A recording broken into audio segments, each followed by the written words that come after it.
saudar os irmãos, a paz do Senhor e a todos aqueles que nos acompanham. Desde já agradecemos a sua companhia. Iremos hoje estudar um pouco sobre o livro de Daniel, que para muitos estudiosos é considerado o Apocalipse do Velho Testamento. Vamos também estudar um pouco sobre o fim dos tempos para que possamos nos localizar na história. Na verdade, o livro de Daniel, irmãos, ele tem pelo menos 3 capítulos que abordam esse tema sobre o fim dos tempos, que é o capítulo 2, o capítulo 7 e o capítulo 9, que fala lá das 70 semanas de Daniel, no qual iremos estudar em um vídeo posterior. Vamos nos deter, no caso, neste vídeo, no capítulo 2 e no capítulo 7, que na verdade são 2 sonhos, visões. O primeiro sonho é dado por Deus a um rei pagão babilônico chamado Nabucodonosor, no 2º ano do seu reinado. E aí diz que esse rei, que é Nabucodonosor, teve esse sonho, que mais parece ter sido, na verdade, um pesadelo. E quando ele desperta desse sonho, ele não consegue lembrar do sonho. E aí ele ficou com um espírito perturbado. E aí manda convocar à sua presença os encantadores, os magos, os adivinhos, os caldeus, que era tido por sábios de Nabucodonosor.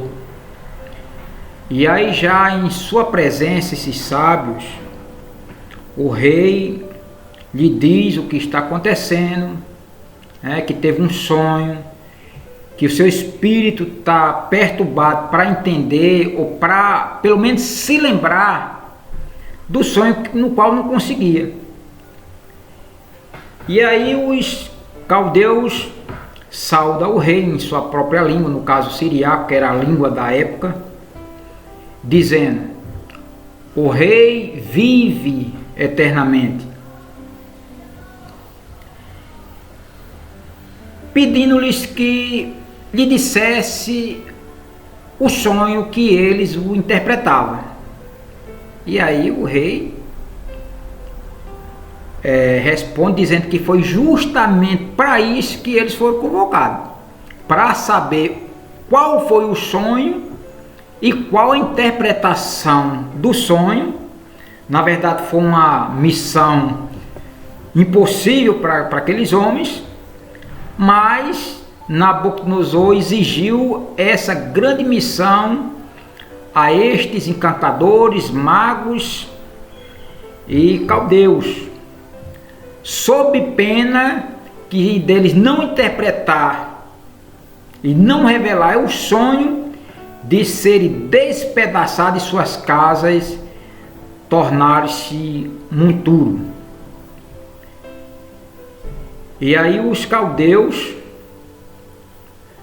ficaram muito preocupados, porque sabia que era uma missão realmente quase impossível.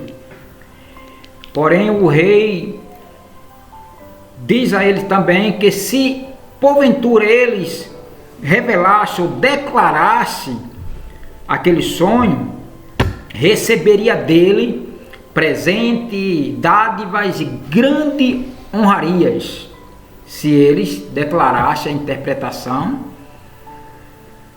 do sonho.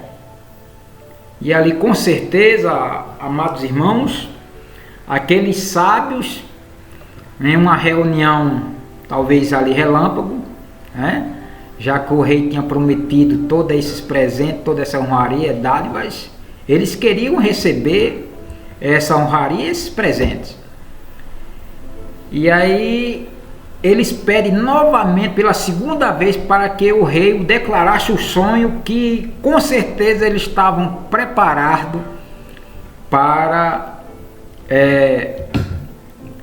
decifrar aquele sonho, aquele segredo que o rei tinha imposto a ele. E ali o rei notou ou percebeu que aqueles homens estavam querendo ganhar tempo, né? Queriam ludibriá-lo. E ali o rei disse: eu estou notando que vocês estão querendo me falar mentira, ganhar tempo, me ludibriar, mas uma só é a sentença de vocês não conseguirem, é a morte, né? E ali o rei, percebendo tudo isso, eles também percebendo que o rei tinha notado, talvez provavelmente tivesse uma outra reuniãozinha relâmpago, e foram em comum dizer: é melhor que a gente diga a verdade, porque nós todos vamos padecer, é melhor contar a verdade ao rei.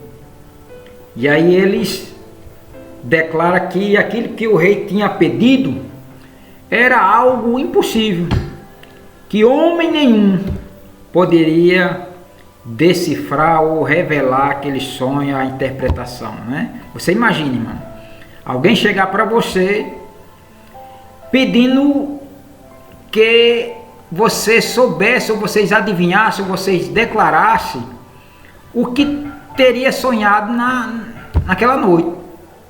Imaginou, irmão? Que missão difícil. Só em você relatar sobre o sonho é algo impossível. Ninguém realmente. E ali aqueles magos, aqueles encantadores disse: olha, ó rei, nunca nenhum rei, nenhum senhor, nenhum dominador de nenhum canto do mundo pediu isso aos seus magos, aos seus encantadores, aos seus sábios. Jamais isso aconteceu sobre a face da terra. O que você está pedindo é impossível ao homem revelar, a não ser aos deuses do céu, onde a morada não é com a carne, né? E ali, com isso, com essa revelação e com esse argumento dos magos, o rei Nabucodonosor ficou extremamente furioso, e aí mandou escrever um decreto para que todos os magos, encantadores e sábios daquele reino fossem todos mortos. E diz a palavra nos registros bíblicos, no capítulo 2, que Daniel fica sabendo, né? E Daniel foi o primeiro a ser chamado dos sábios, né? Não tinha nada a ver com o problema, mas o primeiro a ser chamado para a sentença foi aqueles que nem era mago, nem era encantador, nem era astrólogo, nem era adivinho e nem era caldeu. Foi os primeiros que foram à presença do rei para ser sentenciado. E diz a palavra de Deus que Daniel, prudentemente avisado disso, foi falar com Arioque. Arioque era aquele homem, o guarda o chefe da guarda real, designado por Nabucodonosor para exterminar todos os sábios do seu reino, né? E ali Daniel, sabendo disso, prudentemente falou com Arioque: Arioque, não se apresse a fazer o mandado do rei para que venha matar todos os sábios do rei. Me leve até a presença do rei para que eu possa falar a respeito desse assunto. E aí Arioque levou realmente Daniel à presença do rei. O rei deu-lhe esse tempo, a Bíblia não relata se foi 1, 2, 3 ou 4 dias, não fala em relação a tempo. E aí foi-lhe dado esse tempo a Daniel para que ele pudesse dizer o que ele sonhou, o que o rei tinha sonhado e a sua interpretação. E aí, de volta a casa, a sua casa, Daniel levou o caso aos seus companheiros, né, que no caso era Ananias, Misael e Azarias.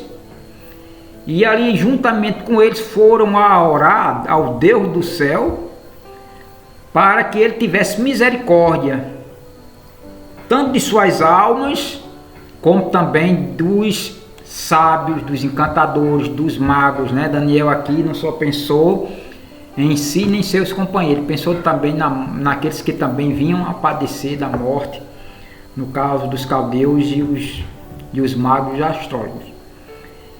E aí, provavelmente naquela mesma noite, Deus dá a interpretação e revela o segredo, revela o sonho do rei e a sua interpretação. E ali Daniel louva ao Senhor, agradecendo por sua misericórdia, reconhecendo que Ele é o Deus que revela o escondido e o profundo, e retorna ao chefe da guarda do rei Arioque, dizendo que Deus o tinha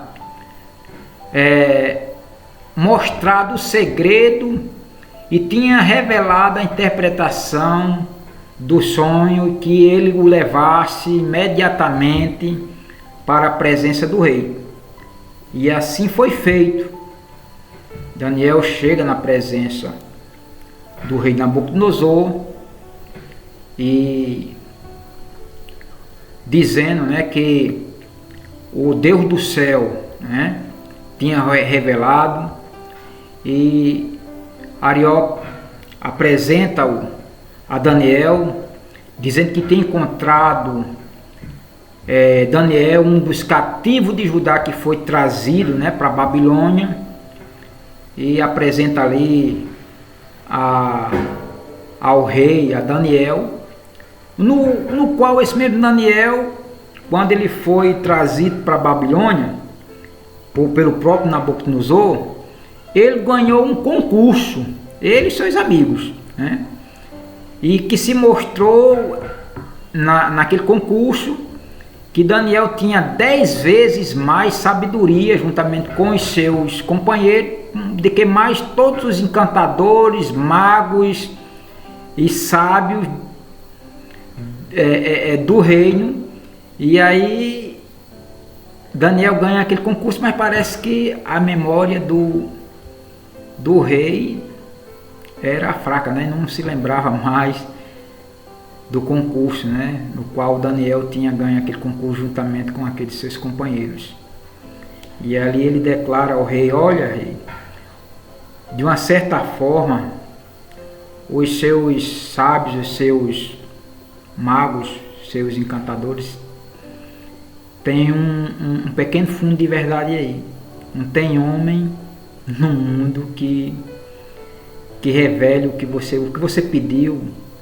É uma coisa, é um pedido muito impossível. O que você requer deles não teria como o homem, nenhum homem da terra pode.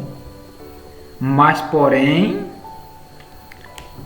o Deus do céu, onde habita em um trono alto e sublime, esse sim ele pode revelar.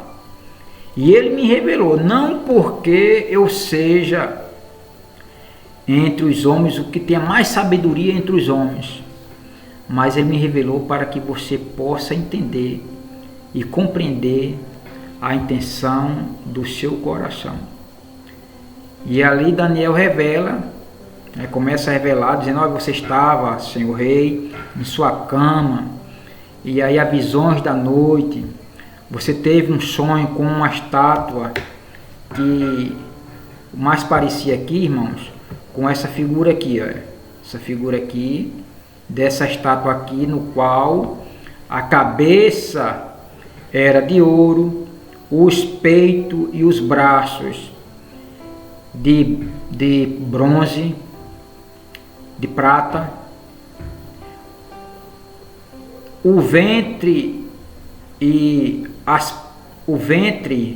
coxas, parte das coxas era de bronze, as pernas eram de ferro e os pés parte de ferro e parte de barro misturado com barro, os pés aí eram misturados ferro e barro. E aí Daniel começa a declarar, irmãos, que a cabeça de ouro era o seu reino. Era ele que, quando era o rei de Nabucodonosor, seria a cabeça de ouro, né? E aí que depois do seu reinado veria outro reino, né, que tomaria o seu reinado, né, no qual seria os médios e os persas. E aí a gente vai ver bem detalhadamente aqui nesse paralelo aqui, irmãos, que eu fiz entre o capítulo 2, certo? Fiz o capítulo 2 e o capítulo 7 de Daniel, fiz um paralelo, né? Então esse foi o primeiro sonho que foi revelado por Deus a Nabucodonosor. E o segundo sonho, irmão, ele foi dado também por Deus ao próprio Daniel, né? No capítulo 7, no primeiro reinado do filho de Nabucodonosor, Belsazar, no primeiro ano do reinado de Belsazar, no qual Daniel ele tem um sonho de 4 animais que se levantam do 4 ventos da terra sobre o grande mar. E aí ele teve o sonho de 4 animais que parecem aqui com essas figuras aqui desses animais. O primeiro animal é um leão que tinha 2 asas. O segundo, um urso com 3 costelas na boca. O terceiro animal com um leopardo, tendo 4 cabeças e 4 asas. O quarto animal, um animal que não tem na zoologia, mas o animal que mais parece ser um dragão ou um dinossauro, a gente não sabe bem interpretar, mas é um animal terrível, né? Um animal muito terrível, que era mais terrível do que todos os animais, o aspecto desses animais. E aí, irmãos, cada um animal desse, né, tô vendo aqui, ele representa parte da estátua. Por isso que eu fiz um paralelo entre essas duas imagens, certo? E aí vamos estudar um pouco sobre cada reino. No caso aqui são 4 reinos, né? Na estátua, que é a cabeça, ok? A cabeça, os braços, peito de prata, o ventre e as coxas de bronze e as pernas de ferro, no qual desses 4 reinos vai se levantar o que? O último reino da terra, para que os irmãos possam se localizar onde a gente já estamos na história, né, irmão? Então cada um deles aqui, quer dizer, desses 4 reinos da estátua vai se levantar quem? O último reino da terra. Desses 4 animais aqui, irmãos, olha, do nosso lado aqui direito, ok? Desses 4 leis aqui, olha, dos 4 animais também vai se levantar o último reino da terra, que vem dos 10 chifres desse animal terrível aqui, né, que a gente vai estudar um pouquinho agora, ok? Então vamos fazer aqui um paralelo entre essas duas imagens aqui, esses dois sonhos, certo? Primeiro, irmão,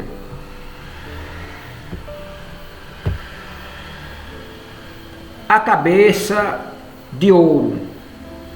Então a gente sabemos, irmão, muito interessante aqui, irmão, que os babilônios, eles eram tidos pelos grandes pensadores, os grandes filósofos da época, antes dos gregos, eram os babilônicos, né? Então, por isso ele também representar a cabeça de ouro. E ele aqui vai representar quem? O animal que é o leão. É interessante que, se você for ver na arqueologia da Babilônia, eles têm muita simbologia, tem muitos símbolos de tipo um leão com cabeça de homem, né? E com asas aladas, né? Então vocês podem perceber que aqui a cabeça da estátua vai representar justamente o leão, né? Então vamos ver na história, irmão. A própria história ele revela que todos esses fatos aconteceram, né? Então a gente vai ver aqui, ó, quem é esse leão, ok? Pronto, irmão. Vemos aqui, ó, que Assim como o ouro é o principal dos metais, o leão é o rei dos animais. As asas de águia simbolizam a rapidez com que o leão realizou suas conquistas em poucos anos. Nabucodonosor tornou-se senhor da maior parte do mundo conhecido, que durou de 605 a.C. até 539 a.C., que aí você pode pesquisar que você vai ver em qualquer livro de história que esse realmente foi o tempo do reinado babilônico, certo? Então, o primeiro era como o leão, e tinha asas de águia. Enquanto eu olhava, foram-lhe arrancadas as asas, e foi levantado da terra e posto em 2 pés, como homem, e lhe foi dado mente de homem. Está escrito lá em Daniel, capítulo 7, versículo 4. Então aí, o leão e a cabeça da estátua representando o Império Babilônico. Abacuque também, no capítulo 1 e 8, descreve a cavalaria babilônica como lançando seus ataques com a velocidade de águia, né, irmão? Por isso que o leão ele via lá, o Daniel vê o leão como tendo 2 asas de águia, né, irmão? Porque eles os babilônios lançavam seus ataques, né, pegando muitos dos seus inimigos de surpresa, né, com muita velocidade. Então eles tinham essa estratégia, né, de lançar seus ataques pegando muitos de seus inimigos de surpresa. Os babilônicos mantiveram o domínio de todo o mar Mediterrâneo desde 608 a.C. até aproximadamente 538, quando foram vencidos pelos medos e os persas, né, irmão? Então, quer dizer, depois dos babilônicos, na história, nos livros de história, vai ver que quem surgiu realmente foi os medos e os persas, ok? Então, o reino babilônico, ele representa a cabeça da estátua e o leão, certo? Que durou justamente de 605, alguns também foi de 608 a 538, e outros concordam que tenha sido de 605 a 539. O segundo animal, ele vai representar, irmão, os braços e o peito da estátua, certo? Que vai ser o urso. Interessante, irmão, que os historiadores vão relatar que os medos e os persas, eles eram grandes fabricantes de armas militares, irmão. Tinha grande habilidade de construir as suas armas, né? Então, por isso aí eles representados como os braços e os peitos, né? E também o reino era dividido também, né? Os 2 braços representavam também que era um reino que era dividido, né? De um lado eram os medos e por outro lado os persas. Então esse reino foi constituído pelos medos e os persas, certo? Que governaram também o mundo entre 539 a 331 a.C. E aqui ele vai representar o urso, né? Então, os braços e os peitos da estátua também representa o urso. O urso tendo 3 costelas na boca. O que deveria ser essas costelas, irmão? Veremos aqui. Próximo slide. Lá em Daniel 7,5 vai dizer assim: continuei olhando, e eis aqui o segundo animal semelhante a um urso, o qual se levantou sobre um dos seus lados na boca. Entre os dentes trazia 3 costelas, e lhe dizia: levanta-te, devora muita carne. Então, os médios e os persas também foram grandes conquistadores, né? Conquistou grande parte também do mundo antigo, né? No qual abateu justamente o rei da Babilônia.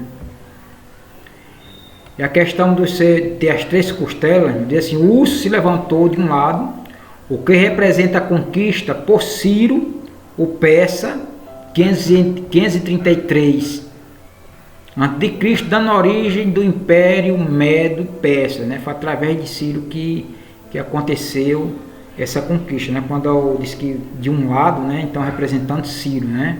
Foi o primeiro a conquistar a Babilônia, né? Depois veio também em parceria, né? Aliado também com Dário, que era o rei persa, então eles conquistaram a Babilônia, né? E aí começaram por onde, irmão? Justamente essas 3 costelas significam os 3 países. Quem eram esses 3 países? A Babilônia, a Lídia e o Egito, né? Como diz, o urso tinha 3 costelas na boca, representa as 3 nações que os médios persas tiveram que abater para dominar o mundo, né? De 539 até 331 a.C., né, irmão? É muito preciso essas visões de Daniel, dizendo todos esses detalhes, né, irmão? Lembrando que Daniel, ele só alcançou até no máximo o reino de Ciro e de Dário, né, irmão? Então Daniel só viveu até aí nesse reinado, nesses reinos, desses 2 reis aí de Ciro e de Dário, ok? Ele ainda alcançou os médios e os persas. E aí depois faleceu, não vendo mais o restante, a conclusão, né, irmão, da profecia, né, irmão? E não teria também como, né, porque os reinos, a gente vai ver aí, os gregos também levou outro tempo, como também os romanos, então não teria nem como Daniel precisar ter a mesma idade daqueles grandes homens da Bíblia, né, como Matusalém, como Jared, como Adão, como Noé, que viveram muito tempo, né? E a gente sabe que ele não viveu tanto assim. Então, mostra aí os médios persas representando os braços e o peito da estátua, simbolizando também o urso com 3 costelas. Okay? O próximo reino vai ser o ventre e as coxas da estátua, no qual representa aqui, irmãos, o reino da Grécia, o Império Grego, irmão. O interessante, irmão, que os gregos eles tinham essa correlação com essa parte da estátua, porque eles eram muitos obstinados pelo sexo, né, irmão? E a gente vai ver muitos deuses também da fertilidade, né, como Diana, a deusa dos Efésios, né? Então, os gregos eles eram muito devotos do sexo, né, irmão? Então, eles adoravam também, eles veneravam também os corpos também, eles valorizavam, né, a forma física, né? E ele era muito obstinado aí pela sexualidade, né, irmão? Então, justamente aí a parte onde pega essa região mesmo do sexo, né, dos órgãos genitais da estátua. E também ele representa aqui também, é representado por quem? Pelo animal, que é o leopardo, que tinha 4 cabeças e 4 asas. O que vem a ser isso, irmão? O que simboliza isso? Aí a gente vamos ver aqui. Olha, o ventre e coxa da estátua representa a Grécia. O mesmo ocorre com o leopardo deste capítulo, no caso o capítulo 7. A veloz expansão grega. Depois disso, como está escrito lá em Daniel 7,6, depois disso, Daniel, continuei olhando, eis aqui outro, semelhante a um leopardo, e tinha nas costas 4 asas de ave. Tinha também este animal 4 cabeças e foi-lhe dado o domínio. Observe a precisão da profecia bíblica. Quem submeteu e liquidou os médios e os persas? A voz da história confirma: Grécia. E porque a Grécia foi comparada a um leopardo? Lá em Daniel 8:21, vai falar também sobre... Daniel também ele fala sobre uma batalha entre o bode e um carneiro, né? O carneiro representando a Babilônia e o bode representando a Grécia. E no capítulo 8:21 vai dizer assim também sobre o Império Grego, né? Vai dizer assim no capítulo 8:21, diz assim: mas o bode peludo é o rei da Grécia.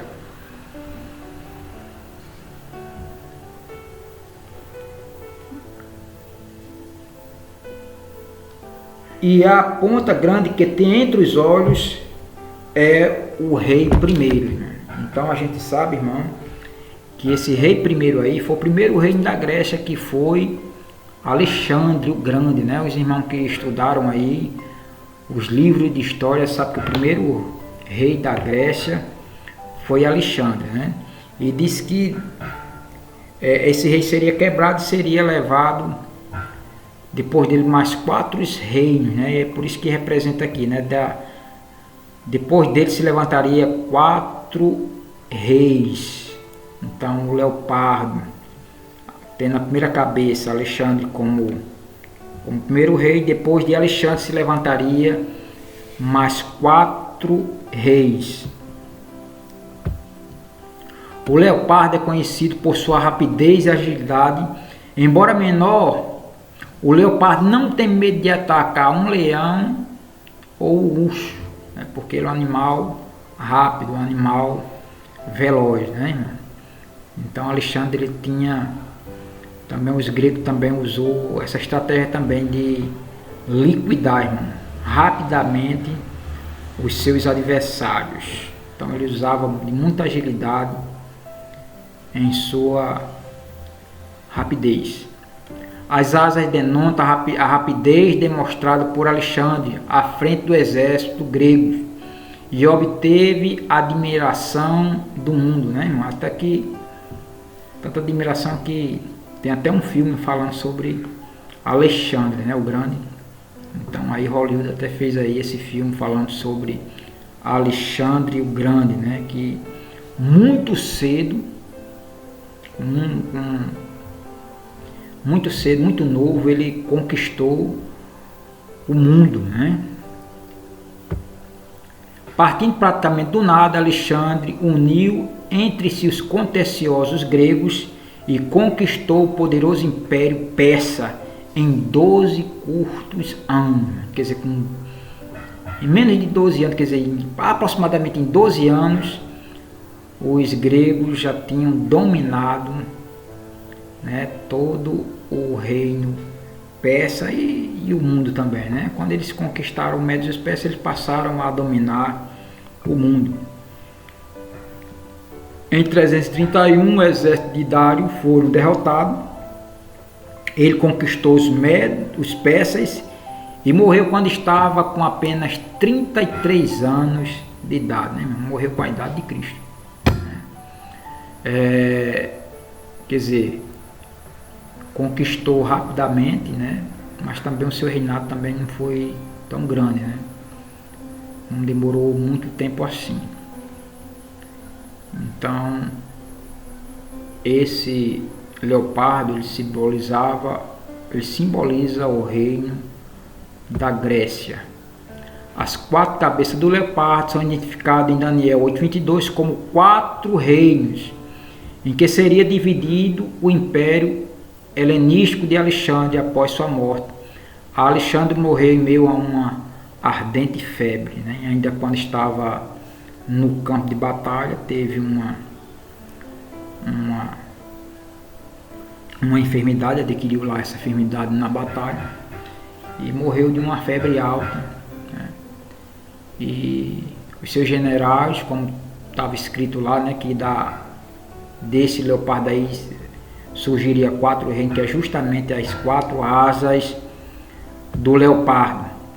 Enquanto suas forças esmoreciam, seus líderes militares desfilaram diante dele, renderam-lhe melancólico tributo.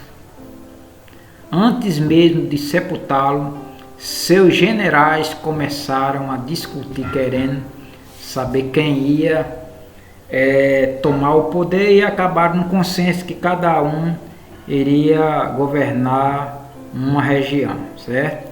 E aí foi dividido o reino da Grécia em quatro reinos.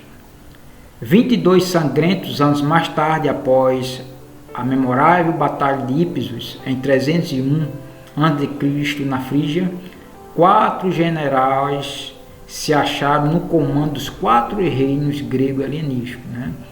Então vamos ver aqui quem foram os generais, né? Como Daniel tinha já escrito lá no capítulo 8, no versículo 21, que esse reino seria dividido para os 4 ventos do céu, né? Então foi esses 4 generais aqui, irmão. 4 generais de Alexandre tentaram por 20 anos manter o império unido, mas após várias brigas o reino foi dividido entre os 4 para os 4 ventos do céu, como Daniel tinha escrito, né, irmão? Tinha visto naquela visão. Então, esses 4 reinos, quem foi eles? Seleuco I, que governou de 312 a 281 a.C. Licimaco governou de 323 a 281 a.C. Ptolomeu I, 306 a 282 a.C. e Cassandro, 306 a 297 anos antes de Cristo, né, irmão? Você vai ver aí, irmão, que eles tentaram, né, aproximadamente 20 anos. Os irmãos vão ver aí que foram quase na mesma época, né, esses quatro generais esteve à frente do reino grego, né, do império grego, mas aí eles não conseguiram se manter. O próximo reino, ele vai falar agora sobre as pernas da estátua e o animal terrível, ok? Esse reino aqui, que as pernas representadas aqui pelas pernas da estátua, ele representa o império que mais durou sobre a face da terra. Interessante que é justamente as pernas que é a maior parte da estátua, ok, irmão?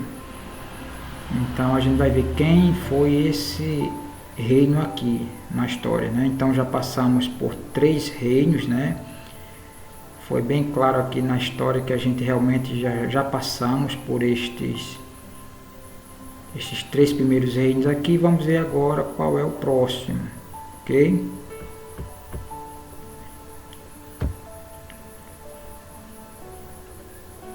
Esse próximo reino, ele representa o Império Romano, que foi de 168 a.C.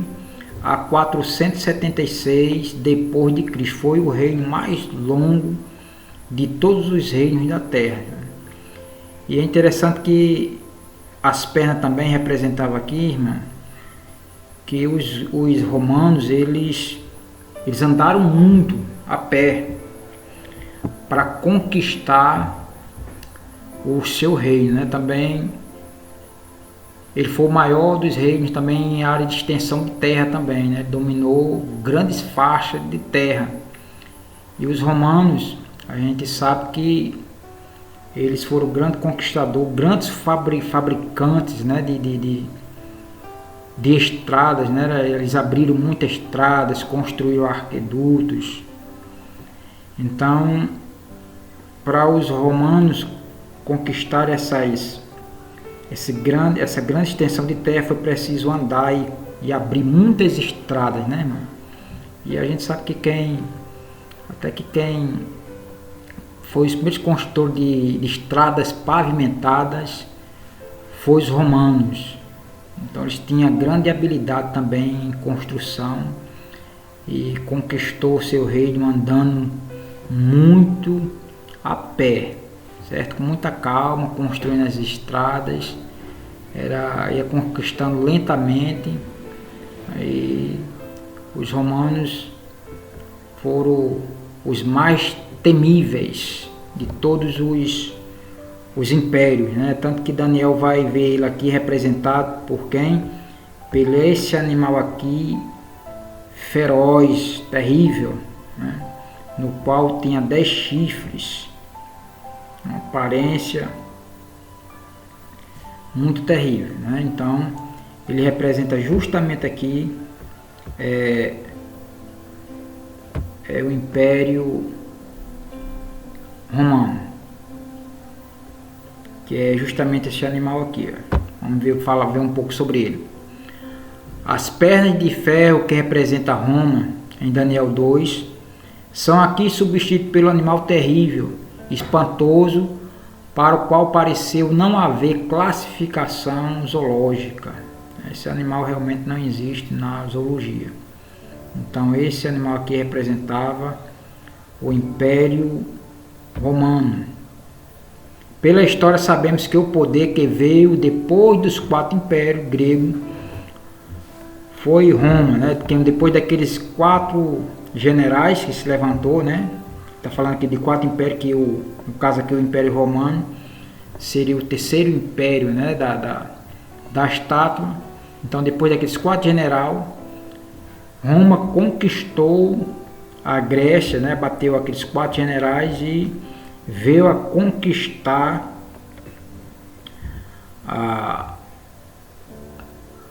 ao mundo, né? Com braço de ferro mesmo, né, irmão? Abatendo todos os seus inimigos de uma forma cruel. A gente sabemos que realmente os soldados romanos era cruel, irmão. Não tinha piedade dos seus inimigos, né, irmão? Então grandes guerreiros, né? O exército romano era terrível, era muito temível pelos seus inimigos. Então por isso aí Daniel vê o animal terrível, né? Então aqui ele representa o Império Romano.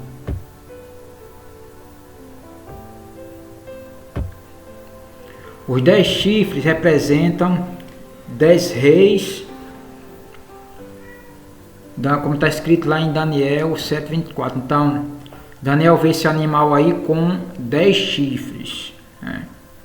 Então ele vê esse animal terrível que tinha unhas de ferro e sobre a sua cabeça 10 chifres. Aí vamos ver quem são esses 10 chifres. Então Roma ele governou, né, entre 168 a.C. a 476 depois de Cristo.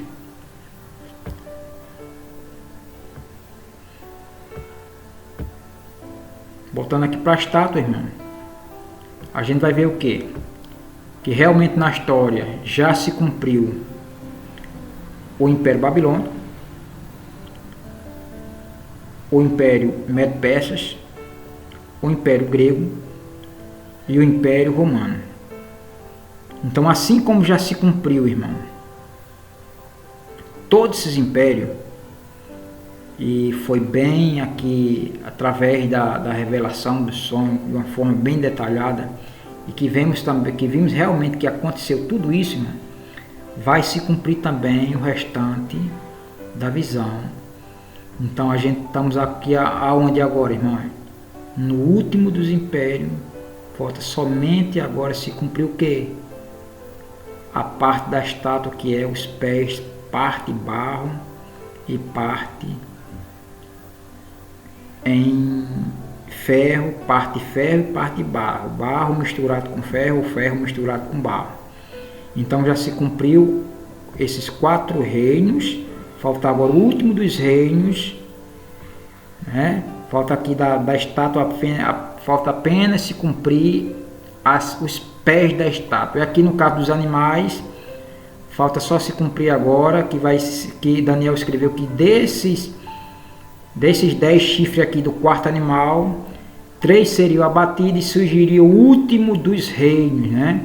A gente vai ver aqui, irmão, que esse reino aqui é o reino do anticristo. Então, assim como aconteceu, se cumpriu a palavra de Deus sobre todos esses reinos, então a gente vai ter a certeza, a convicção, irmão, que esse será o último reino da terra. Só para que os irmãos tenham uma ideia de onde a gente estamos na história. Estamos vivendo, irmão, nos últimos dias, ok? Então aqui os pés aqui da estátua representa os 10 chifres, né? São os pés com 10 dedos e o animal com 10 chifres. A cabeça do animal tem 10 chifres que representam os 10 dedos da estátua. Vamos ver aqui, mais bem detalhado aqui, o que seja isso.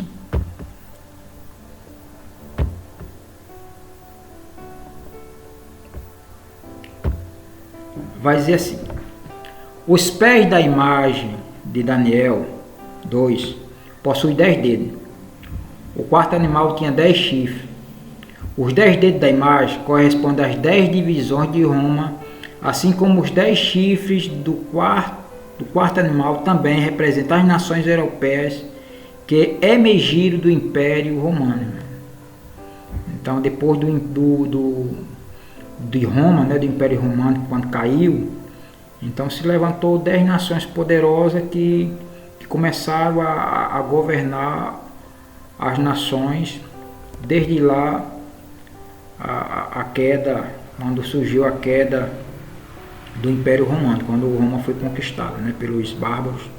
Então começou a surgir, se organizar na Europa, essas 10 nações que dominaram o mundo da época, né? Logo após, né? Então vai dizer assim,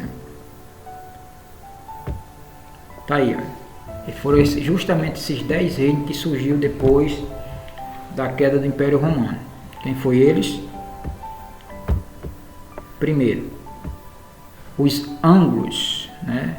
Que são os ingleses. Até hoje a Inglaterra a gente vemos que é uma grande potência, né, irmão? Segundo, quem foi? Os francos, que hoje é a França. Depois, os visigodos, que é aqueles do norte da Espanha. Quarto, os suevos, que é os portugueses. Quinto, são os vândalos, que ficava no sul da Espanha.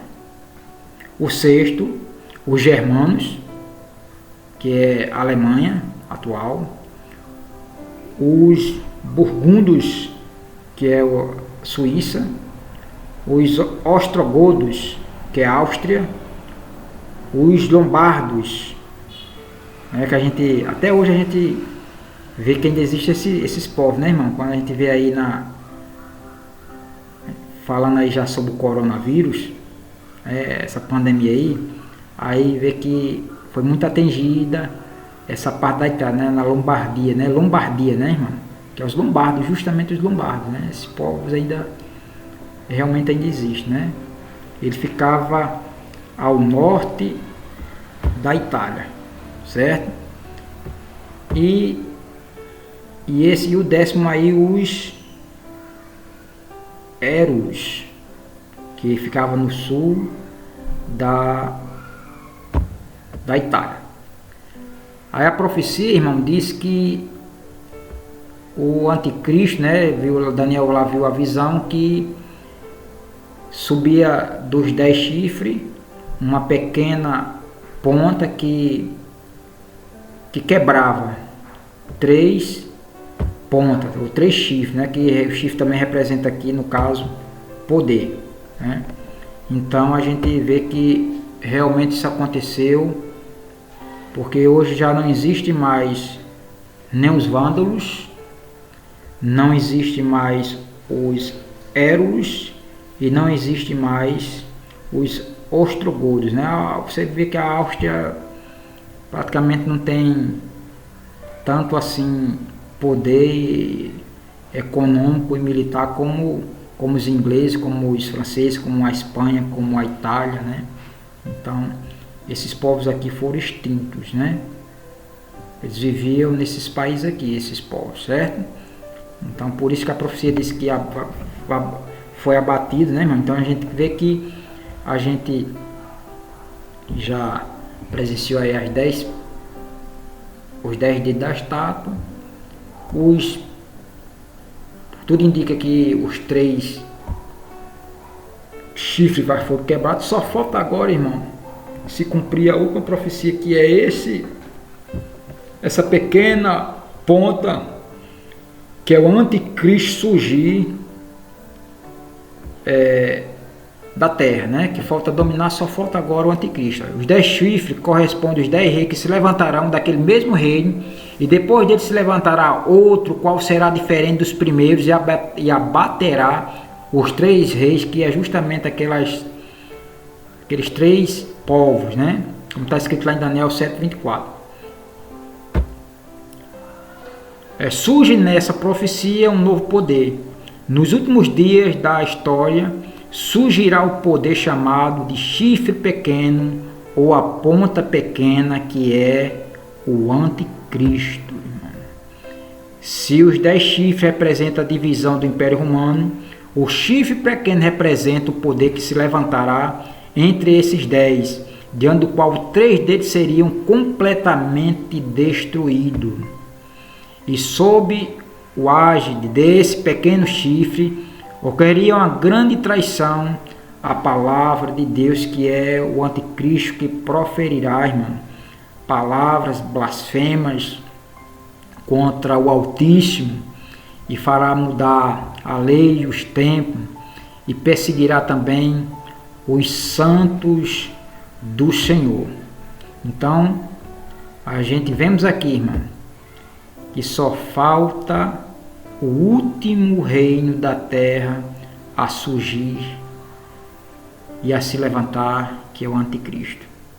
Então lá em Daniel diz que depois de tudo isso aqui acontecer, irmão, olha,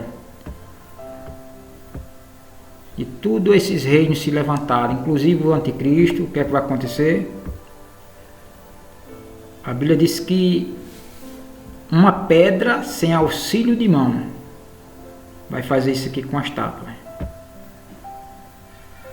Vai vir do céu, essa pedra representa Jesus, e ele vai esmiuçar a estátua e os reinos da terra, que se farão, irmão, como uma pragana da eira, né? Como a palha do trigo que se leva ao vento, que se desfaz no vento. E diz que dessa pedra ele vai encher, né, irmão, toda a terra, que vai ser justamente o reino de Jesus. Essa pedra significa Jesus, que é a pedra principal, né?